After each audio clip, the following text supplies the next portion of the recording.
देवकी, देवकी सत्य ये है कि तुम्हारा अष्टम पुत्र भी जीवित है। आपने हमें यहाँ किस कारण से बुलाया है? आपसे हमें कुछ परामर्श करना है। गुरु से परामर्श करना हो तो राजा को स्वयं चलकर गुरु के द्वार पर आना चाहिए। गुरु को अपने द्वार पर बुलाना मर्यादा और शिष्टाचार दोनों के विरुद्ध है। आपका अर्थ है राजा अपने राज पुरोहित को कभी अपने राजमहल में बुला नहीं सकता? बुला सकता है, परंतु किसी दूसरी परिस्थिति में। वो बालक कौन था, इस प्रश्न का उत्तर दीजिए। यह हमारी आज्ञा है। आप हमें आज्ञा तो दे सकते हैं, परंतु आपके इस अधिकार को हमने अभी तक स्वीकार नहीं किया राजन। मित्र, यदि युद्ध में शत्रु का पलड़ा थोड़ी देर के लिए भारी हो जाए तो वीर पुरुष को निराश नहीं होना चाहिए। ऐसा ही एक अस्त्र हम अपने साथ लाए हैं। आखिर मित्रता किस दिन काम आएगी? तृणावर्त, अब गोकुल में जाकर हमारे मित्र का कार्य पूर्ण करके आओ। जो आज्ञा महाराज।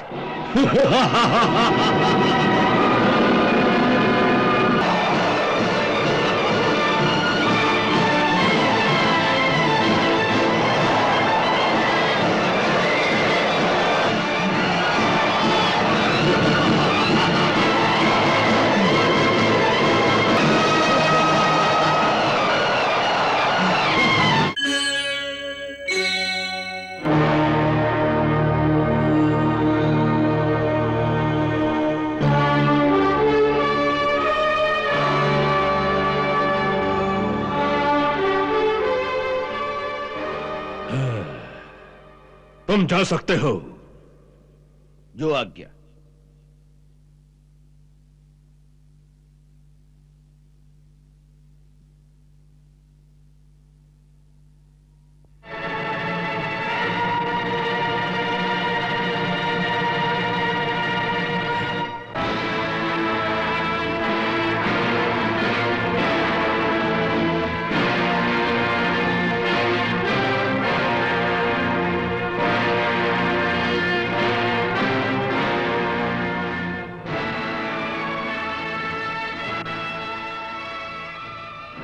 कुमार वसुदेव, तुम अपने आप को सत्यवादी कहते हो।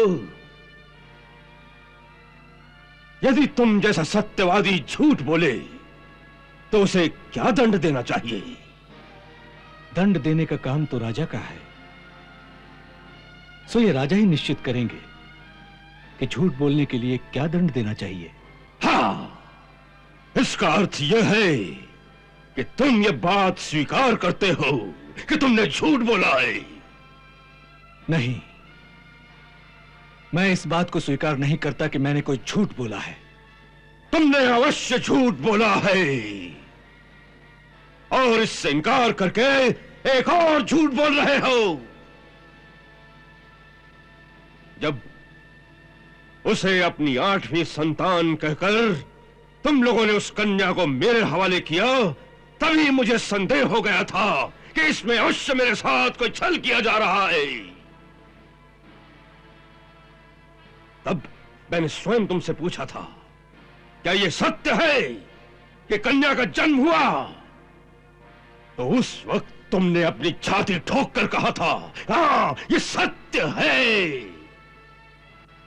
क्या उस समय तुमने सत्य बोला था? हाँ, उस समय मैंने जो कुछ कहा था वो सत्य था। झूठ! तुम फिर झूठ बोल रहे हो। बार बार झूठ बोलने से असत्य सत्य सिद्ध नहीं किया जा सकता।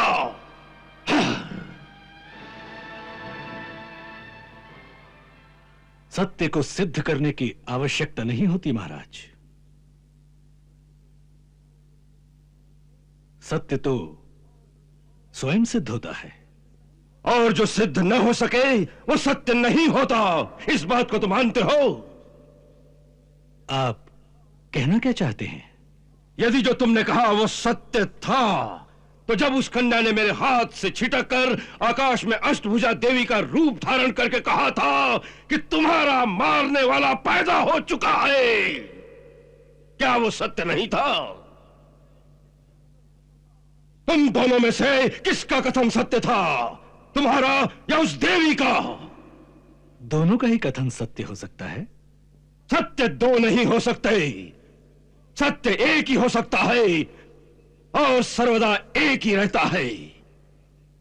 जो आज सत्य है कल भी वही सत्य होगा, यही सत्य की परिभाषा है। सत्य की परिभाषा बड़ी कठिन है महाराज। मनुष्य जितना जानता है, जितना उसका ज्ञान होता है, उसके लिए उतना ही सत्य है, क्योंकि ज्ञान अधूरा होता है। इसलिए मनुष्य के लिए उसका सत्य भी अधूरा हो सकता है। तो तुम अधूरा सत्य जानते हो, तो फिर पूर्ण सत्य कौन जानता है? आओ। पूर्ण सत्य तो केवल अंतर्यामी भगवान ही जानते हैं।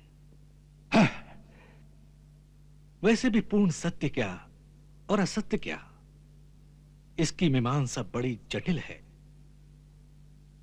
वास्तव में संसार भी पूर्ण सत्य नहीं है। केवल माया के भ्रम में पड़कर हम संसारी लोग इसे सत्य मान रहे हैं, क्योंकि योग माया प्राणी को जितना ज्ञान, जितनी बुद्धि देती है, प्राणी की दृष्टि में उतना ही सत्य होता है। सो जितना ज्ञान मुझे था, उसके अनुसार मैंने केवल सत्य कहा था। हाँ, इन शास्त्र दर्शन की बातों में उलझाकर तुम मुझे धोखा नहीं दे सकते। हाँ, मैं जानता हूं कि तुमने अपना अष्टम पुत्र छुपाकर कहीं और भेज दिया है। हाँ, मैंने तुम्हारे वचन पर विश्वास करके उस दिन देवकी को जीवित छोड़ दिया था, परंतु तुमने अपना वचन भंग करके मेरे साथ विश्वासघात किया है। तुमने मेरे साथ छल किया है। तुम भीषण दंड के अधिकारी हो। मैं तुम्हारे इस लांछन का प्रतिकार करता हूं कि मैंने तुम्हारे साथ विश्वासघात किया है। मैंने अपने होश में तुम्हारे साथ कोई छल नहीं किया। तो इसका अर्थ यह है, इसका अर्थ यह है कि तुम उस समय होश में नहीं थे। है? क्या अब होश में हो? अब कुछ बता सकते हो? हाँ? मैं अंतिम बार पूछ रहा हूं वसुदेव।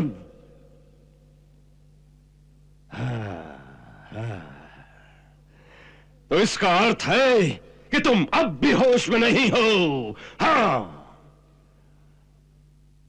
पर मुझे पूर्ण विश्वास है देवकी अवश्य होश में होगी। मैं उसी से पूछता हूं कि तुम्हें अपना पुत्र अधिक प्यारा है या पति? तब तक तुम्हें फिर से कारागार में बंद करके होश में लाने का प्रबंध करता हूं। सेनानायक।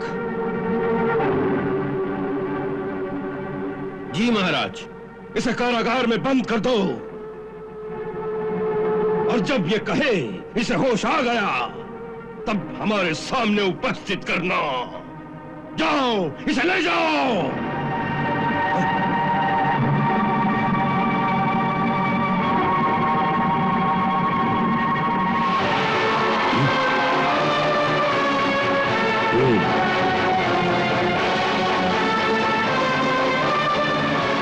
देवकी।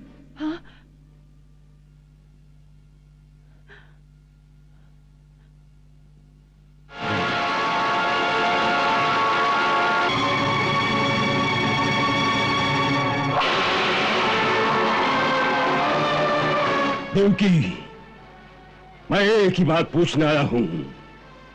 क्या तुम्हारा 8वां पुत्र गोकुल में पल रहा है? मेरी बात का उत्तर दो। वो कृष्ण नाम का बालक जो नंद और यशोदा का पुत्र कहलाता है, क्या वही तुम्हारा अष्टम पुत्र है जिसे तुम लोगों ने छल से वहां भेज दिया है? नहीं भैया, वो तो नंजी और यशोदा भाभी का ही पुत्र है। मेरा वो कुछ नहीं लगता। तुम भी अपने पति की भांति झूठ बोल रही हो। नहीं भैया, मैं सच कह रही हूँ। नंजी तो स्वयं आपके दरबार में ही समाचार देने आए थे। उनकी बहुत वर्षों की कामना भगवान ने पूरी की है। वो उन्हीं का पुत्र है। यही तो प्रश्न है। इतने वर्षों से जो कामना पूरी नहीं हुई, वो सहसा उसी दिन कैसे पूरी हो गई जिस दिन तुमने एक कन्या को जन्म दिया? ये तो संयोग की बात है। संयोग की नहीं, ये छल की बात है। तुम्हारे यहाँ पुत्र हुआ था, कन्या नहीं। नहीं भैया, मैंने उस कन्या को ही जन्म दिया था जिसे आप मेरे हाथों से छीन कर ले गए थे। देवकी, तुम्हें अपना पुत्र अधिक प्यारा है या पति?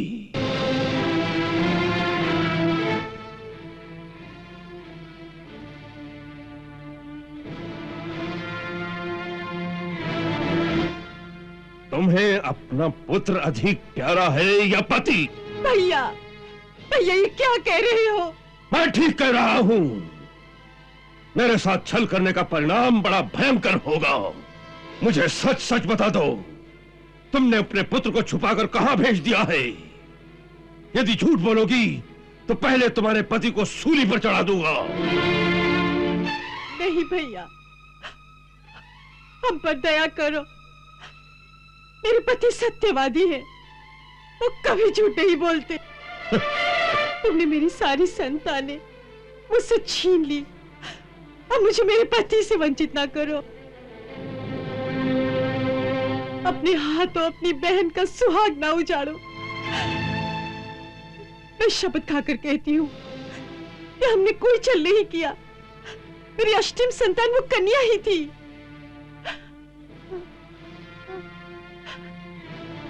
मैं तुमसे दया की भीख मांगती हूँ भैया, मेरा सुहाग मत उजाड़ो। जिस बहन को अपने भाई का जीवन प्यारा नहीं होता, वो बहन कहलाने के योग्य नहीं होती। हम पर दया करो भैया। हाँ, सेना नायक, ये लोग सीधी तरह नहीं बोलेंगे। इसे भी अपने पति के पास कारागार में भेज दो। देवकी, तुम कंस की शक्ति को नहीं जानती। तुम्हारा अष्टम पुत्र तीनों लोक में कहीं भी छुपा हो, कंस उसे ढूंढ निकालेगा। और मैं तुम्हें वचन देता हूं, एक दिन उसका मृतक शरीर तुम्हें भेंट करने के लिए मैं स्वयं कारागार में आऊंगा। ले जाओ इसे।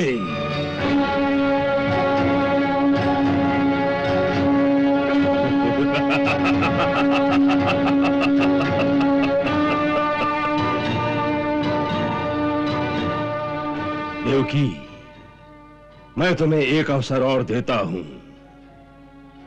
कारागार में अपने पति को समझाकर सब सच सच बता दो। मैं तुम दोनों को मुक्त कर दूंगा।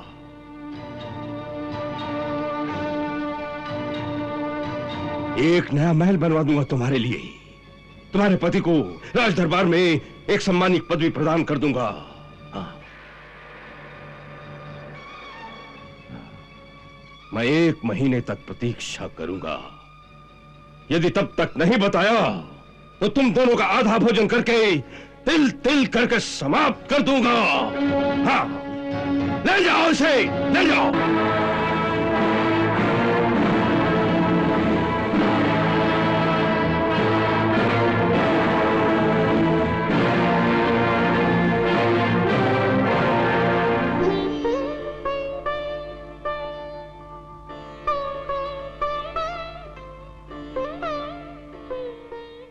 हमने आपको उस दिन कहा था कि और भी कई रहस्य हैं जिन्हें आपसे छुपा कर रखा गया है,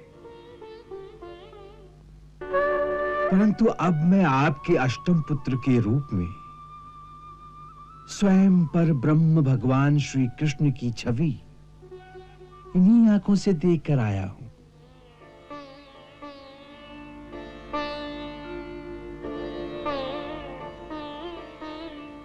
और वो भी सच है कि यही है वो तारणहार जो जगत कल्याण के लिए देवकी के गोद में प्रकट हुआ है।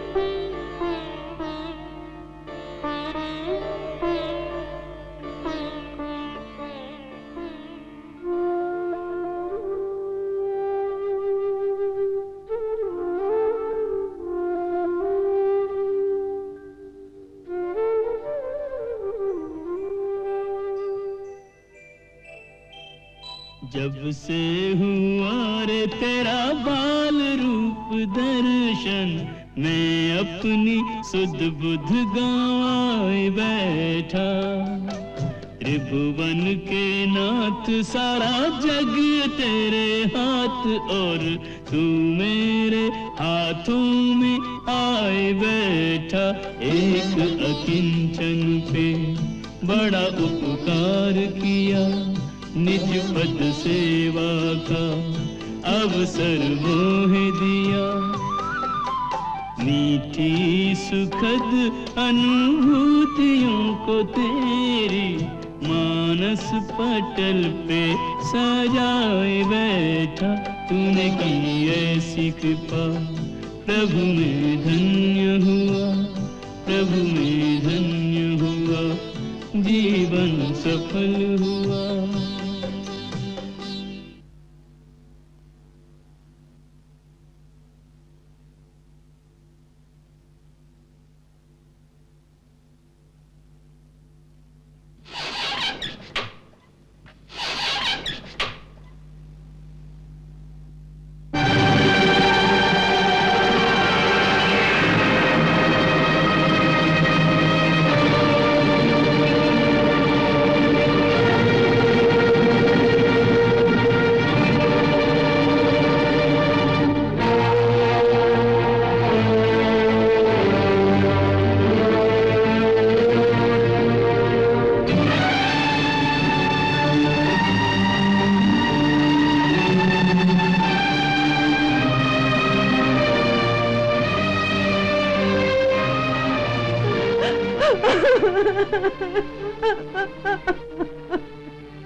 नहीं देवकी, नहीं, ऐसे नहीं रोते।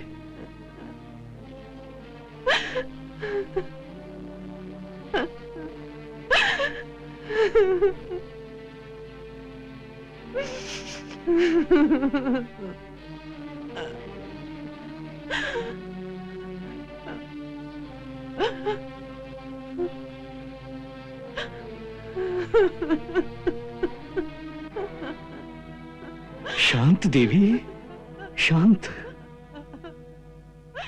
ऐसे विवल होने से कुछ नहीं होगा। धीरज रखो। विपत्ति के समय तो मनुष्य के धीरज की परीक्षा होती है। परंतु हमारी विपत्तियां क्या कभी समाप्त नहीं होंगी? होंगी, अवश्य होंगी।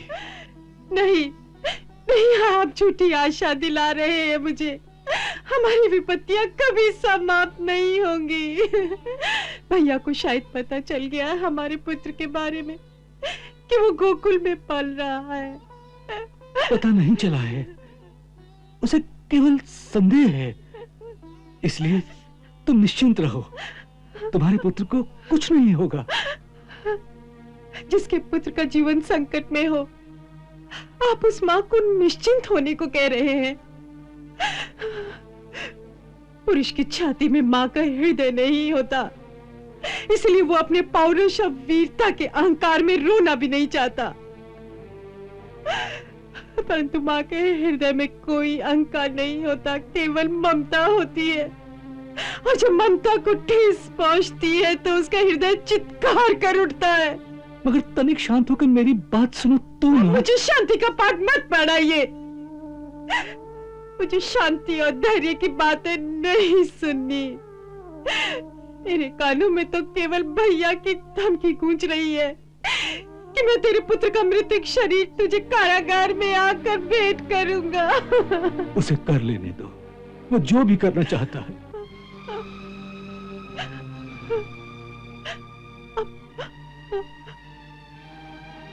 आप कोई पत्थर के बने हैं, आप कभी विचलित नहीं होते। मनुष्य को इतना भावनाहीन, इतना पत्थर भी नहीं होना चाहिए।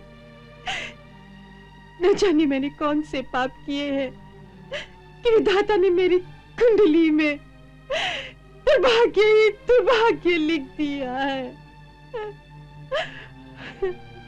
मनुष्य कितना अज्ञानी होता है।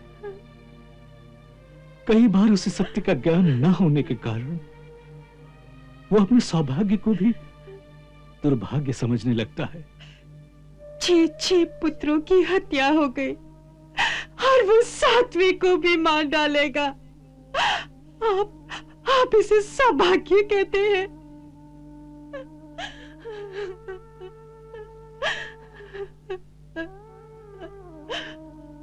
देखो, वो आपको सत्यवादी मानते हैं। यदि एक बार आप सत्य बता दे कि हमारी अष्टम संतान पुत्र नहीं कन्या थी, तो उन्हें विश्वास हो जाएगा। नहीं तो मेरे 7वें पुत्र को ही 8वां पुत्र समझकर उसकी हत्या कर देंगे। नहीं, यह संभव नहीं। मैं ये नहीं कह सकता। क्यों नहीं कह सकते? क्योंकि यह सत्य नहीं है। ये सत्य नहीं तो फिर सत्य क्या है? वही तो बताने का तुम समय नहीं दे रहे हो। देवकी, सत्य ये है कि तुम्हारा अष्टम पुत्र भी जीवित है। हाँ, तुम्हारा अष्टम पुत्र भी जीवित है। हाँ देवकी, तुम्हारा अष्टम पुत्र भी जीवित है। तुम्हारी 8वीं संतान एक कन्या नहीं बल्कि पुत्र था, और उसका नाम है कृष्ण। महादेव की उसका नाम है कृष्ण। बड़े का नाम है बलभद्र और छोटे का नाम है कृष्ण। बलभद्र और कृष्ण।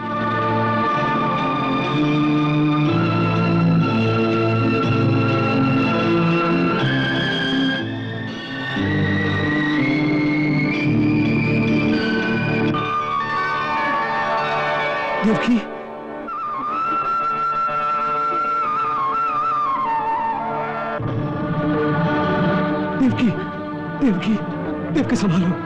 देवकी संभालो अपने आप को। देवकी संभालो अपने आप को। देवकी।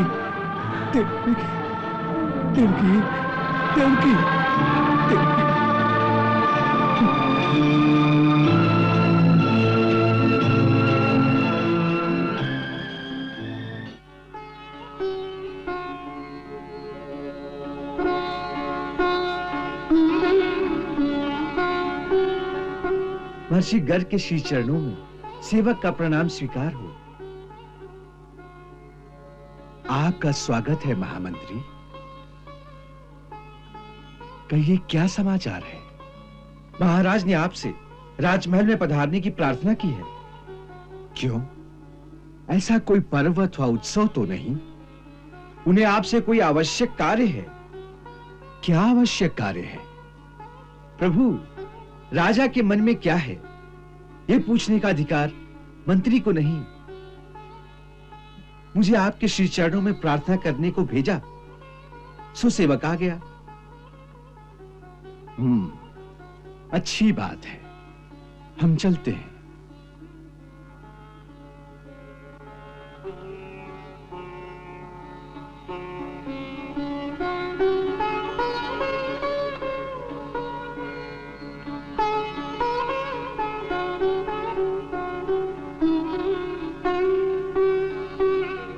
चलो।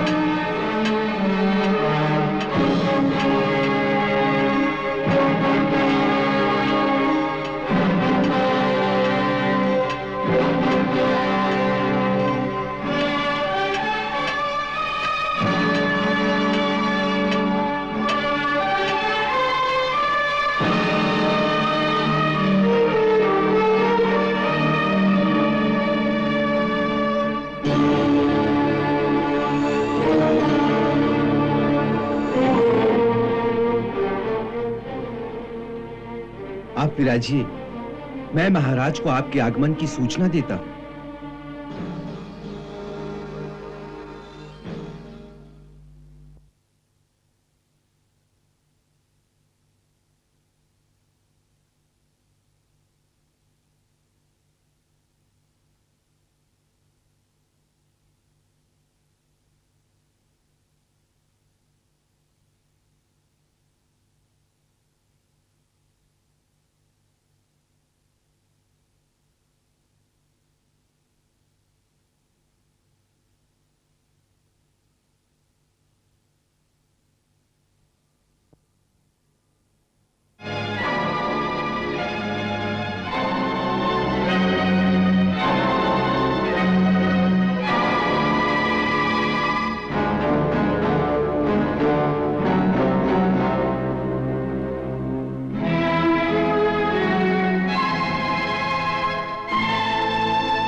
राजन, आपने हमें यहां किस कारण से बुलाया है?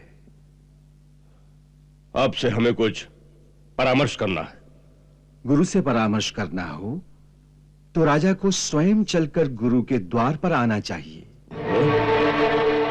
गुरु को अपने द्वार पर बुलाना मर्यादा और शिष्टाचार दोनों के विरुद्ध है।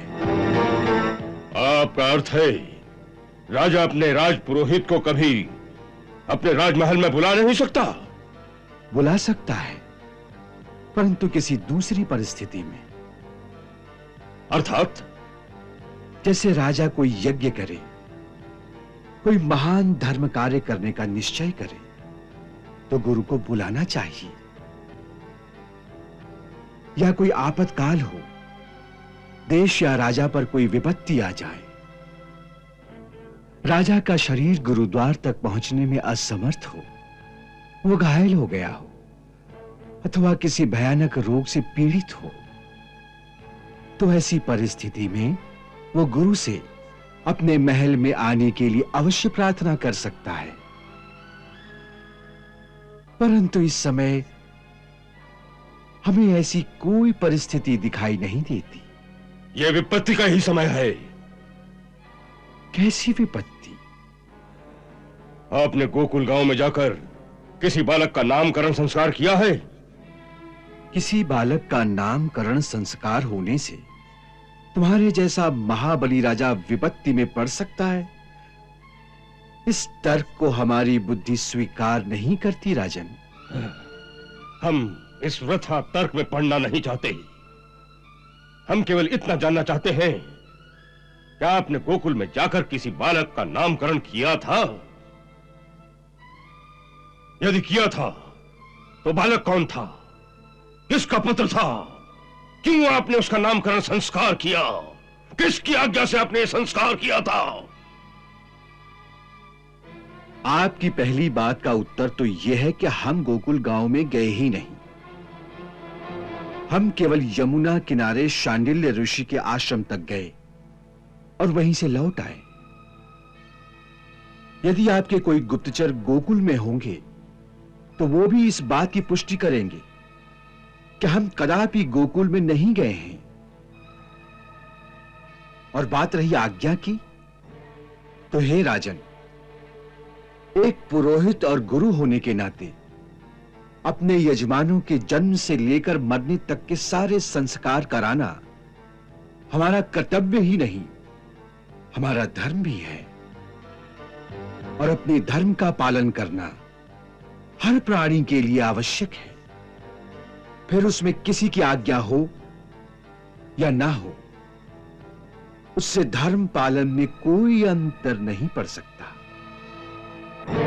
सो अपना धर्म पालन करने के लिए हमें किसी की आज्ञा की आवश्यकता नहीं है। हम यहाँ के राजा हैं। हमारी आज्ञा के बिना यहाँ कोई कार्य नहीं हो सकता। हमारी आज्ञा का पालन यहाँ सबको करना ही पड़ेगा। राजा की आज्ञा का पालन करना उसके सेवकों का काम है, गुरु का नहीं।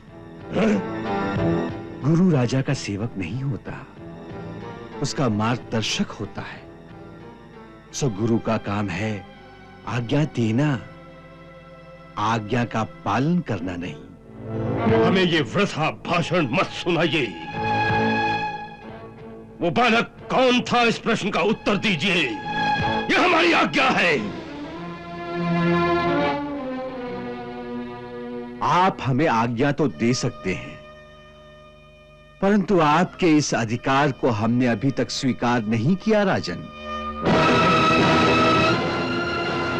ये मत भूलिए, जो राजा की आज्ञा का पालन नहीं करता, राजा उसे दंड दे सकता है। दंड देने के लिए न्याय और सदाचार की शक्ति होनी चाहिए। शक्ति? शक्ति तो राजा की तलवार है।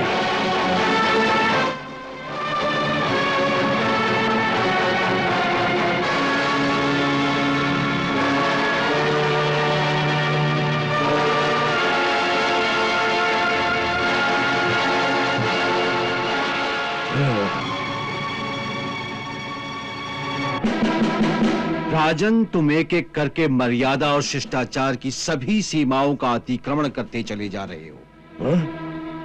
तुम इतना छोटा सा शिष्टाचार भी भूल गए कि गुरु को घर में बुलाकर उसे प्रतीक्षा करने के लिए नहीं कहा जाता, बल्कि स्वयं द्वार पर जाकर उसका स्वागत किया जाता है।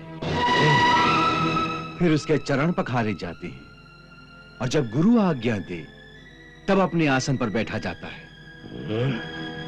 हम उसी समय उठकर जा सकते थे, परंतु हम ये सोचकर बैठे रहे कि जिन परिस्थितियों में आपने मथुरा का राजमुकुट पहना था, उनके कारण आपको किसी विद्वान गुरु से राजनीति की ये शिक्षा प्राप्त करने का समय ही नहीं मिला कि राजा को गुरुजनों के साथ कैसे व्यवहार करना चाहिए। सो आपके अज्ञान और अहंकार को इसका कारण समझकर हमने बुरा नहीं माना, हम चुप रहे। परंतु अब हम यहां बैठ नहीं सकते, क्योंकि आपकी इस तलवार के क्रूर प्रदर्शन के पश्चात यह संभव है कि हमारा संयम टूट जाए और हमें क्रोध आ जाए। सो उससे पहले ही आपकी समस्त धृष्टता को हम क्षमा करते हैं और आपको आशीर्वाद देते हैं कि भगवान आपको सद्बुद्धि दे, जिससे आपका कल्याण हो।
सैनिक, उस बूढ़े को राजमहल से बाहर मत जाने दो। केशों से घसीटकर हमारे सामने ले आओ। ठहरो। महामंत्री, क्षमा करें महाराज, ये हमारे हित में नहीं होगा। एक भिखमंगा साधु राजा की शक्ति को चुनौती देकर चला गया और तुम उसे रोकना भी नहीं चाहते। राजा के राजदंड की मर्यादा कहां रह गई? आप राजदंड की बात करते हैं, परंतु ये भूल जाते हैं किस तपस्वी के पास ब्रह्मदंड है। ब्रह्मदंड? हाँ, आपने वो कथा तो सुनी होगी ना कि किस प्रकार महर्षि वशिष्ठ ने अपने ब्रह्मदंड के द्वारा राजा विश्वामित्र की सारी सेना को भस्म कर दिया था। महर्षि गर्ग उसी श्रेणी के सिद्ध योगी हैं। उनकी शक्ति को ललकारना हमारे हित में नहीं होगा। हमारी ये चाल ही गलत थी। ऐसे महात्माओं से सहायता लेनी हो तो उनकी दया और करुणा को जगाना चाहिए। जैसे बड़े बड़े दैत्य और असुर अपनी विनती से भगवान शिव को भी प्रसन्न करके उनसे मन चाहे वरदान पा लेते हैं, वैसे ही ये सिद्ध मुनि भी बड़े भोले होते हैं। उनकी शक्ति से टकराकर नहीं, उनकी दया से ही कुछ मिल सकता है। कंस किसी के पास दया की भीख नहीं मांगता। हाँ, उसे अपनी शक्ति पर भरोसा है। हाँ,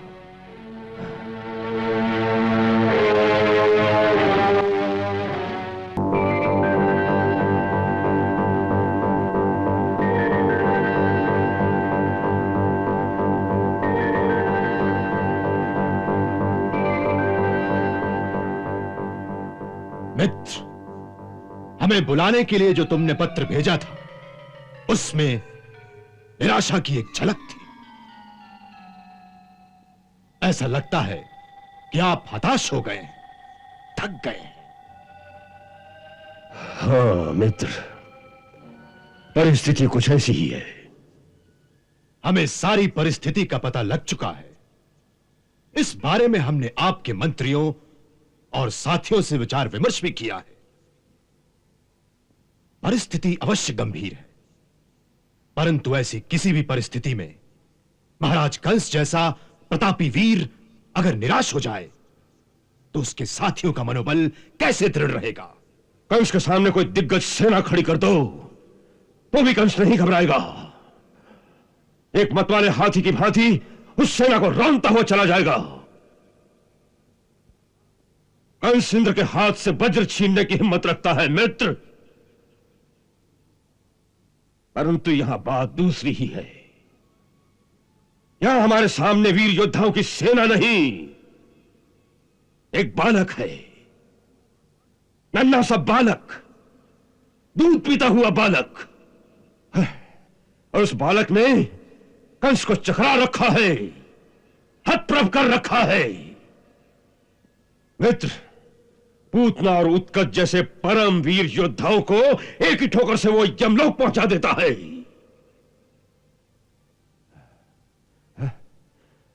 और ऊपर से और एक बात की परेशानी हमें है। देवकी का अष्टम पुत्र जो हमारा मारणहार है, वो कौन है? क्या ये वही है जो नंद का पुत्र बनकर हमारे साथ छल कर रहा है, या कोई और है? मित्र, ये मति भ्रम करने वाली अवस्था है। इस बारे में किसी ने जो आपसे कहा था, हम उससे सहमत हैं कि वो मायावी बालक किसका पुत्र है, ये जानने का प्रयास आप वृथा ही कर रहे हैं। उससे कोई लाभ नहीं होगा, कोई आपको सत्य नहीं बताएगा। हां, कोई सत्य नहीं बताता। परंतु एक सत्य तो आपके सामने है। कौन सा सत्य? कृष्ण। कृष्ण? हाँ, वही मायावी बालक जिसने बार बार आपके साथियों का विनाश करके यह सिद्ध कर दिया कि वही आपका वास्तविक शत्रु है। फिर क्यों किसी काल्पनिक शत्रु की तलाश में इधर उधर भटक रहे हैं? अगर कोई ऐसा शत्रु है भी तो जब वो सामने आएगा तो उससे भी निपट लिया जाएगा। परंतु अभी जो सामने हमारे शत्रु है, उसके विनाश की योजना क्यों नहीं बनाते? पर उसके विनाश की कोई योजना भी तो सफल नहीं होती मित्र।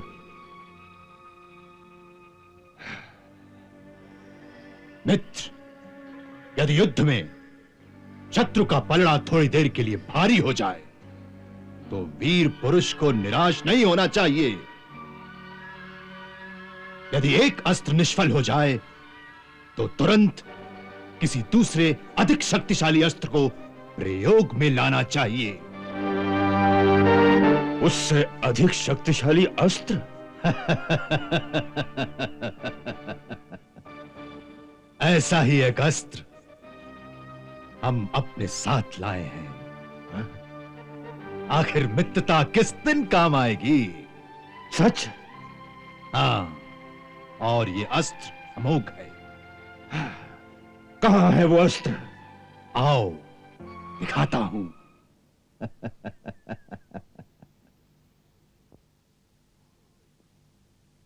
आओ मित्र।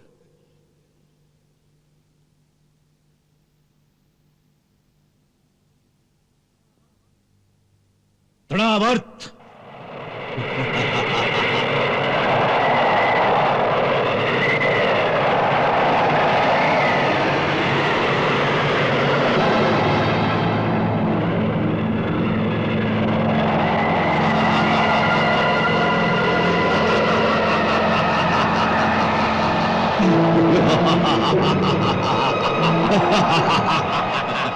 क्या आज्ञा है स्वामी? तृणावर्त, तनिक हमारे मित्र को भी दिखाओ, तुम क्या कर सकते हो। जो आज्ञा स्वामी।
महाराज, क्या आज्ञा है? तृणावर्त, अब गोकुल में जाकर हमारे मित्र का कार्य पूर्ण करके आओ। जो आज्ञा महाराज।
कृष्णा, कृष्णा मेरे लाल।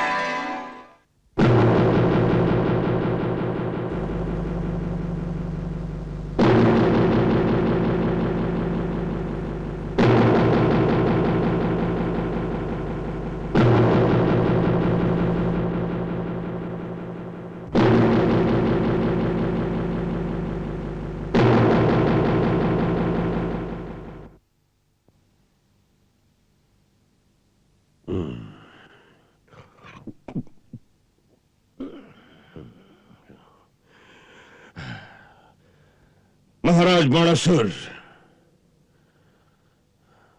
कहो कहो, अब क्या कहते हो? अब और कोई अस्त्र है जिसका प्रयोग किया जाए? है मित्र। कौन सा? प्रतीक्षास्त्र। प्रतीक्षास्त्र अर्थात? मित्र,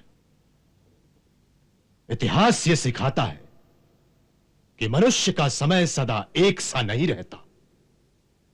काल की गति किसी को भी स्थिर नहीं रहने देती। मनुष्य कितना भी वीर हो, उसमें तीनों लोगों को जीतने की क्षमता हो, तो भी वो समय से नहीं जीत सकता, नहीं जीत सकता।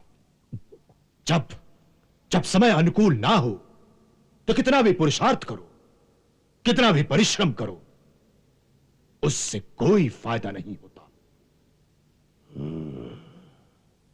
ऐसे विपरीत समय में बुद्धिमानी यही कहती है मित्र कि मनुष्य को समय के सामने शीश झुकाकर शांत होकर बैठ जाना चाहिए।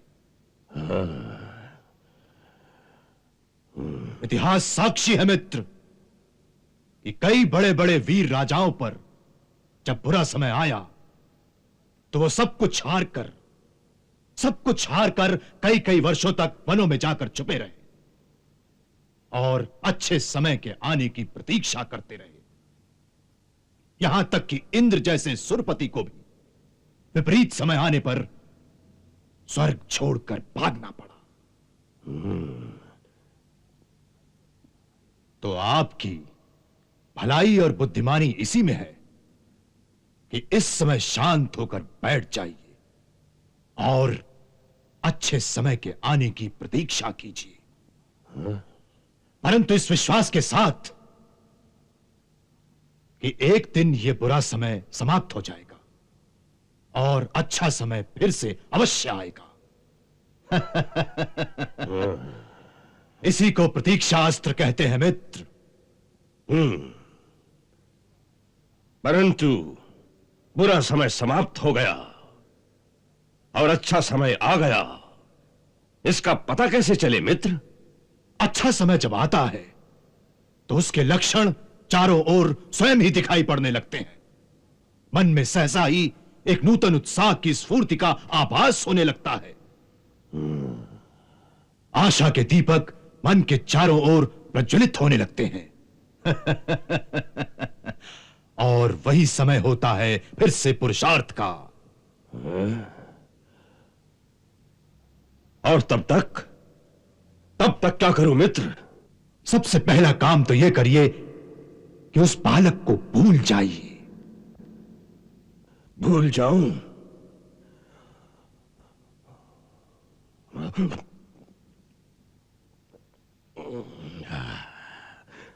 लो, भूल गया। फिर उसके बाद अपने राज्य के कामकाज में लग जाइए। वैसे राजाओं के पास तो इस तरह मनोरंजन के सैकड़ों साधन होते हैं, उसमें रत हो जाइए। चलिए, हम आपको अपने राज्य में आखेट पर आने का निमंत्रण देते हैं। कुछ समय के लिए हमारे पास आइए। हम आपका इस प्रकार से मनोरंजन करेंगे कि आप सब कुछ भूल जाएंगे, सब कुछ। तुम्हारी ये योजना हमें अच्छी लगी मित्र। कहो कब आऊं? कल। अच्छी बात है मित्र, हम कल ही चलने की तैयारी करते हैं।